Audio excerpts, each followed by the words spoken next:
In this video, we're going to compare and contrast the difference between Snowboard Addiction and Switchboard setup, specifically their jib boards. So we're going to break this up into 5 categories: the design, the mat, the rail, the price, and the bindings. Full disclosure, we were given these by both of these companies, so we were trying to be as least biased as possible. And I am a yoga instructor specifically for snowboarders. I'm a doctor of physical therapy for snowboarders. All right, so we're going to start with the Snowboard Addiction board just because we were given this one first. Snowboard Addiction has been around since 2007, so they've been around quite a while. This board and everything here retails for $589.46 currently with a sale price, and that again, that includes everything, the bindings, the board, the mat, and the rail. Both have a weight limit of 220 pounds. This is about 3.3 pounds of the board itself.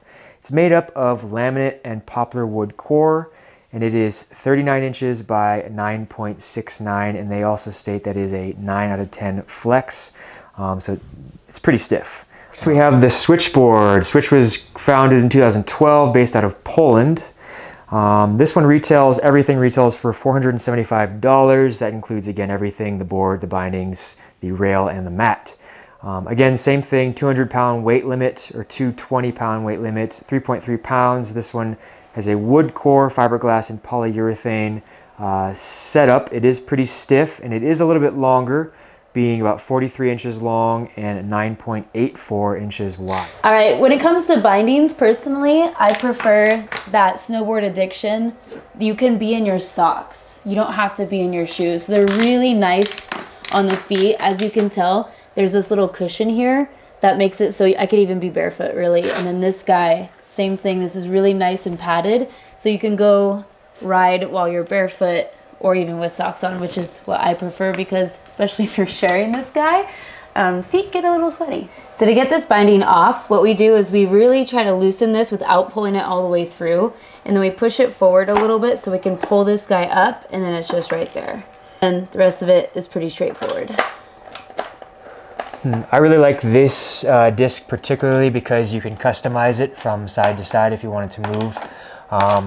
The one thing I don't like about the Snowboard Addiction bindings is the tabs don't have numbers. Again, it's not a huge deal, but it's just a minor inconvenience. All right, so now we're checking out the Switch bindings. These are the closest to an actual binding that you would use on a snowboard. I think they're great if you wear shoes. However, if you notice here, my toes are right there. And so riding in these bindings is kind of impossible for me. Even with shoes, it's a little bit big, and we found that it's not really easy to change the size of these. So yeah, that's one thing to take into consideration. And you can customize these to move them closer to your foot, which we did, but it's still difficult. Closest. Yeah, it's still challenging. We feel like our toes, you just have to wear shoes right on the edge, and it kind of digs in on the top of the foot there. Yeah, this is definitely one that you're not going to go barefoot in. So honestly, it really comes down to what you prefer.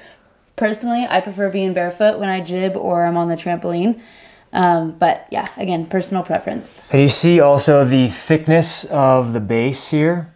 That makes a huge difference as well. The other thing we wanted to discuss is the back. Isn't high enough. Yeah, the high back isn't high enough. So even with Sarah that you just saw, I always felt like my heel is going to slide out.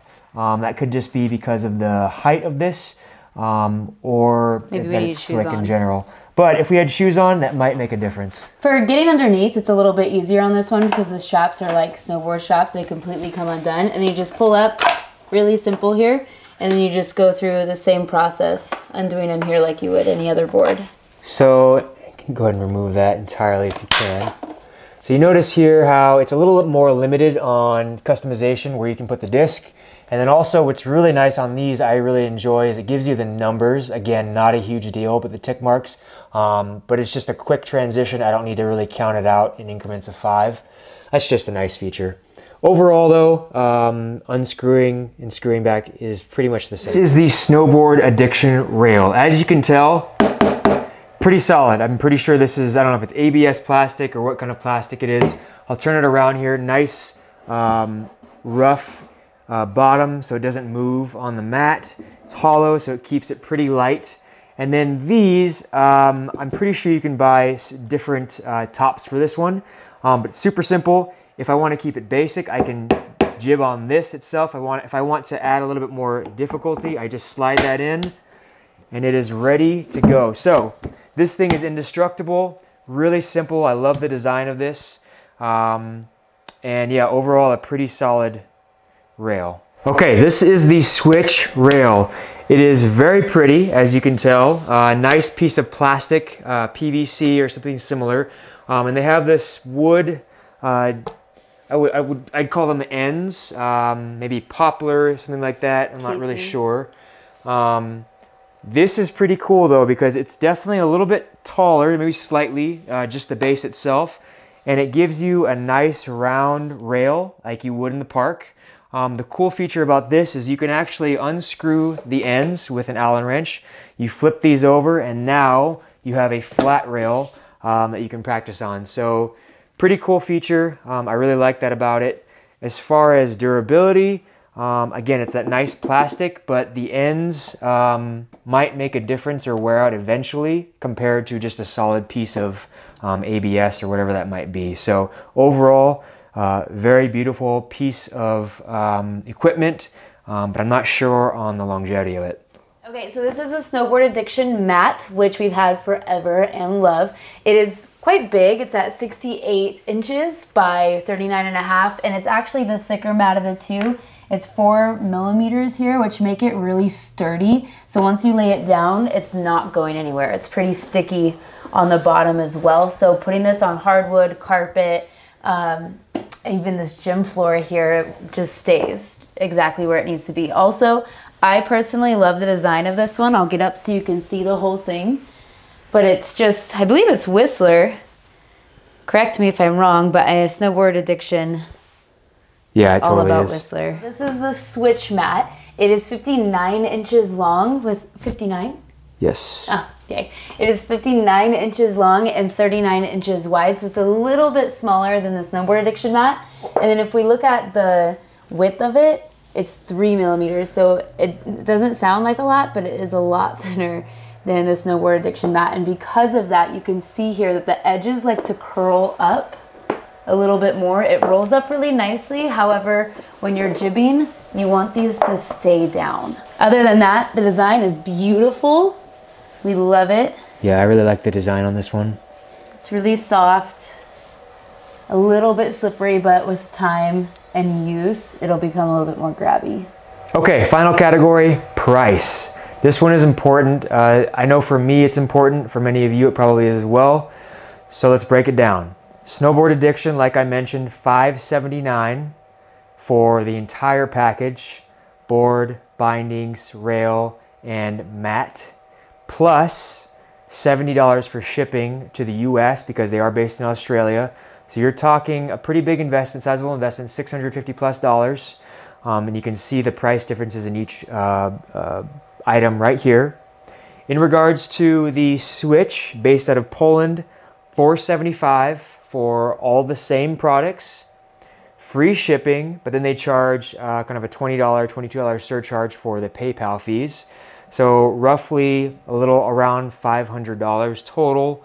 That's a pretty significant difference in savings, roughly $160 in savings for nearly the same product. But hold that thought, because we're each going to give our own personal opinion and scores on the product.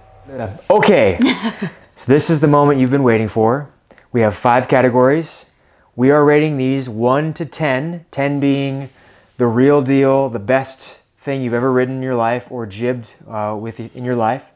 1 being the absolute worst garbage. So we'll start with design, and that is for the board itself. That includes quality and the design of the board, the weight, all of the above. So I'm gonna let Sarah go first on this one. Okay, just the board? Just the board. Yep, just the board. Personally, for Snowboard Addiction, I would say, oh gosh, probably an 8. Okay. Solid. And then for Switch, I kind of like that Switch is more realistic. Like the weight of it and the size of it is more like a snowboard, but I enjoy jibbing on the Snowboard Addiction board better. So I'm gonna give Switch a 7 just because I enjoy this one more, even though that one is more realistic. Okay, solid, I like it. Yeah. Okay, Snowboard Addiction, it's a little bit shorter, pretty stiff, and overall, I mean, as far as the design, it's okay, it's pretty good. I'm gonna go I'll go an 8 with the Snowboard Addiction. Oh. Yep, so same as Sarah. The Switch I actually really like because it's more challenging. Because like Sarah mentioned, it's longer, it's wider. It's roughly similar flex, maybe a little bit more flexible. But as far as translating skills from my garage to the mountain, I would say Switch takes that with the board design itself. I'm not too worried about the structure of both. I think they're both quality boards. So I'm going to give an 8.5 to Switch's board. Good choice. Yep. Good choice. That's solid. Okay, so next category we have the bindings, arguably just as important because it's comfort, stability. So do you want me to start with this one? Yeah, go ahead. Okay, so binding setup with Snowboard Addiction first. I love Snowboard Addiction as far as their binding comfort. I feel very secure. It's really, really padded. My only gripe, again, is not a huge deal, is it's kind of annoying to try to rip the thing back and undo it or screw it on, and then seeing the little notches doesn't give me the most accurate, but I can figure it out. It's not a big deal. So bindings, I'm going to go a 9 with Snowboard Addiction. Honestly, that's my biggest gripe with Switch is the bindings. Yeah, so because I don't feel secure in it. My foot heel always comes out. It hurts, digs into the top of my foot, and I've tried to maneuver it a little bit. But it definitely, I do need to wear shoes, but I definitely, realistically, I would say these bindings are more realistic as far as the whole mechanism, the click, the ability to kind of see the notches, and the adjustability with the disc itself is better on the Snowboard Addiction. So I'm going to give the Switch probably a 7.5. Oh, wow. Yeah, for the bindings. That's like my biggest gripe with them. Okay. Yeah. Honestly, Mark kind of said it all. I would just like to emphasize that I personally don't want to put shoes on to jib or to be on a tramp board. So I love Snowboard Addiction's bindings. They literally fit everybody. They're so comfortable and they never feel like they're going to slip off. And so I would give them a 9.5. Like the only thing wrong with them, in my opinion, is they're missing the numbers on the notch. So like, you know, to level it up to where it's like exactly your board. But again, that's like just a tiny aspect of it. Yeah. The switchboard, I just would never wear shoes while doing this, to be honest. And like all the things that Mark said, the heel slipping is huge. My toes come out of the top even when it's the shortest it could possibly be. I don't know if people have bigger feet in Poland, but I would honestly give it a 6. Oh, wow. I'm giving it a 6, and I feel strong Really? about that. Wow. Yeah. Okay. There it is, folks. Rail? Rail. Okay. Gosh, I sound so biased, you guys. I promise I'm not. These were both great setups. But I am going to say that I like the Snowboard Addiction rail a little bit better because it is more sturdy. It feels more sturdy, whereas the setup with the switchboard, it just feels like it can like move and teeter a little bit. And because of that, I'm going to give Snowboard Addiction an 8.5, I feel. Okay, that's fair. It could possibly get better. I don't know. But I would give the Switch just under it because it's still a great rail. Like the fact that it can be round or square, like Snowboard Addiction doesn't have that possibility. It's mostly just square. And so that is the only thing to consider. So 8.5 Snowboard Addiction, I would say, and honestly an 8 for this. Like they're really neck and neck. I just think that the Snowboard Addiction is a little bit more sturdy. So just to note, with the Snowboard Addiction, you can take the white part off to have it square, or you can put the white part on to make have it a little square, but it's still square. Yeah, it's just a narrow rail. Yeah. It's more like a handrail. Yeah. Yeah. Okay. Yeah. Fair. 8.5 and 8. All right, Snowboard Addiction. I love the durability of it. The thing's a tank. I could chuck it around, throw it at someone or something, and it would just be fine. Yeah. So I love, for that aspect, I really, really like it. And it's pretty light, so I'm gonna give it probably an 8.5 as well. With the Switch, I think it's more realistic as a rail. As far as quality, they're probably similar, but I don't necessarily trust the wood endings because I think that's the first thing that's going to go. And it's tightened with an Allen wrench.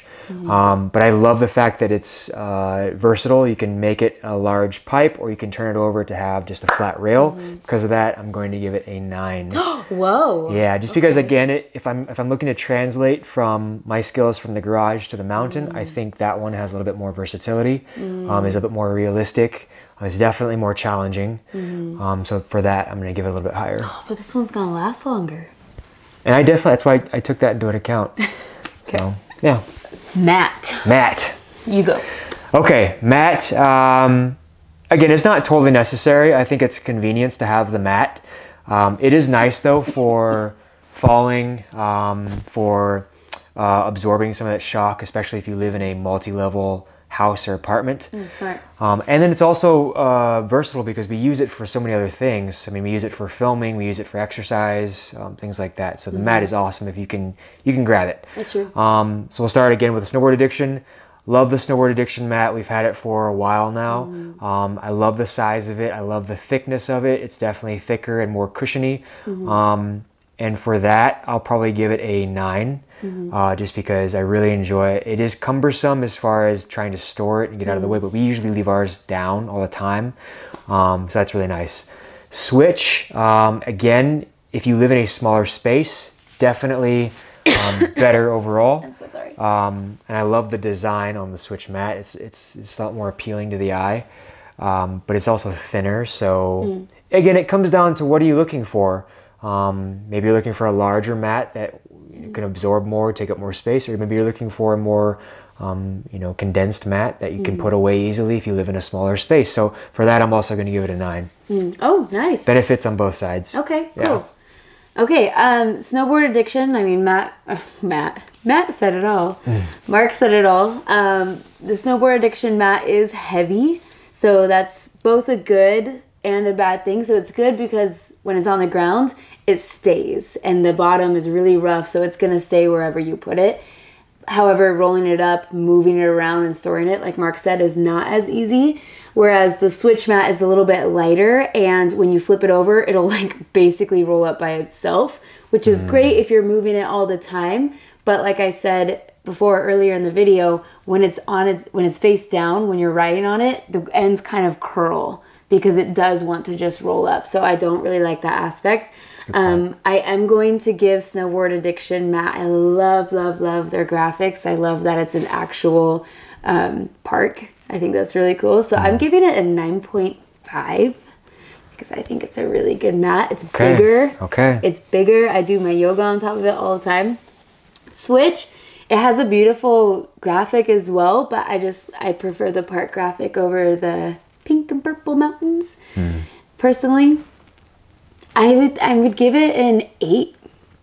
Wow. To be honest, Crushing. it's mostly because it's thin and it rolls up when you're trying to ride on it, and it's smaller. I want more space. I want a heavier, durable mat that's going to stay where you put it, and I want it to, I want it to be reliable. Yeah. Okay. Good deal. Okay.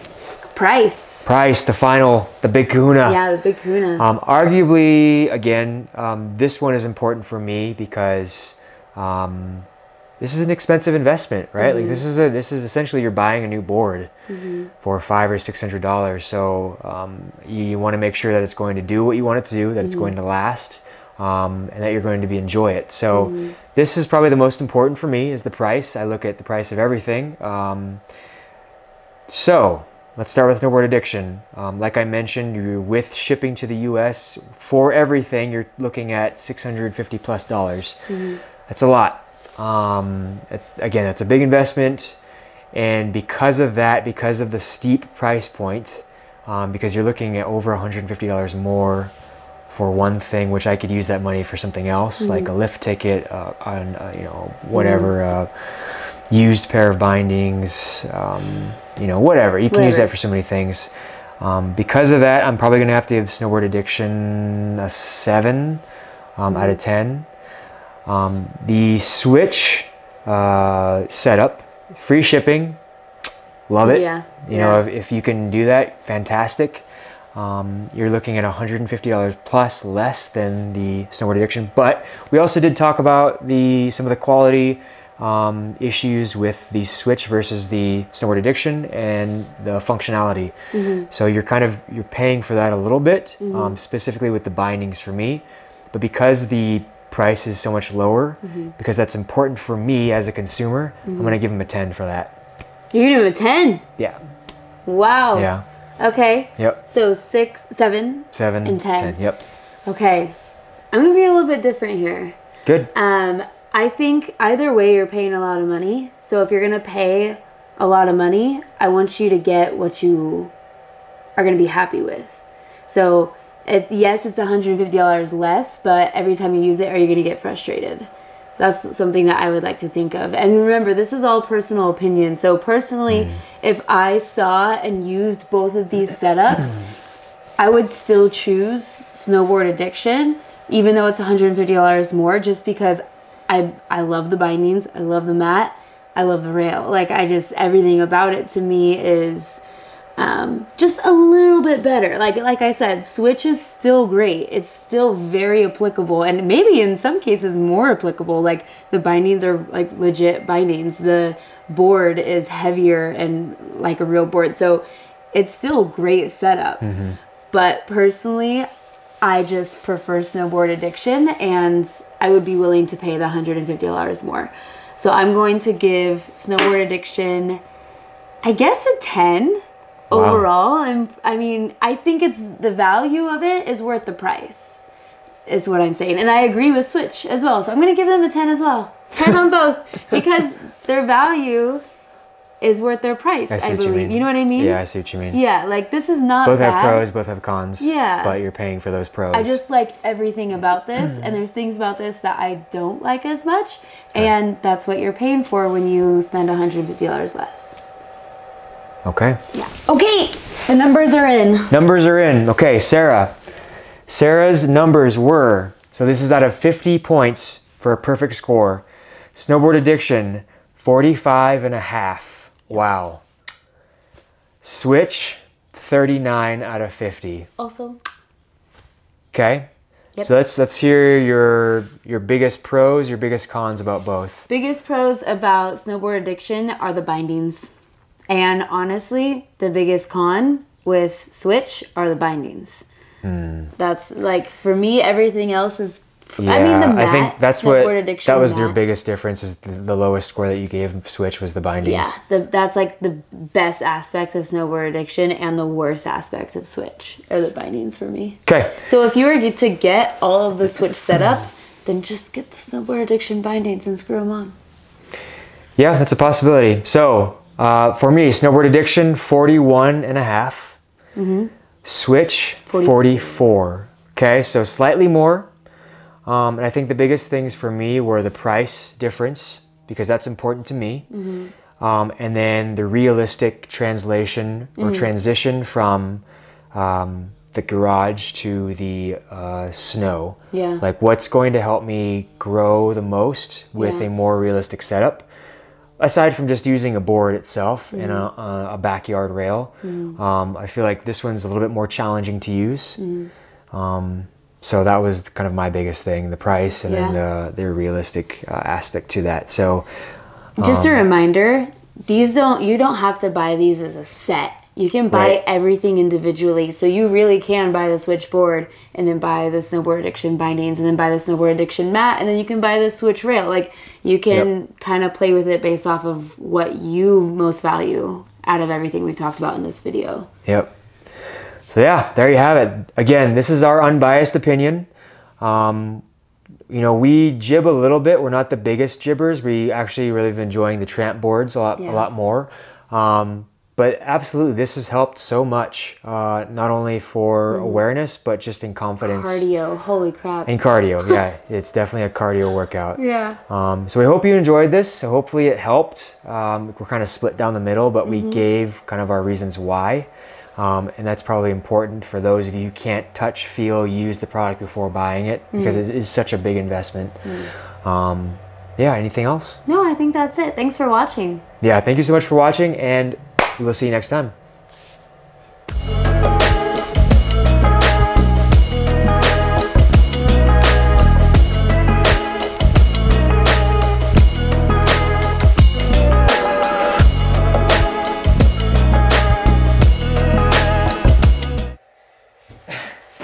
All right, that's a wrap. All right.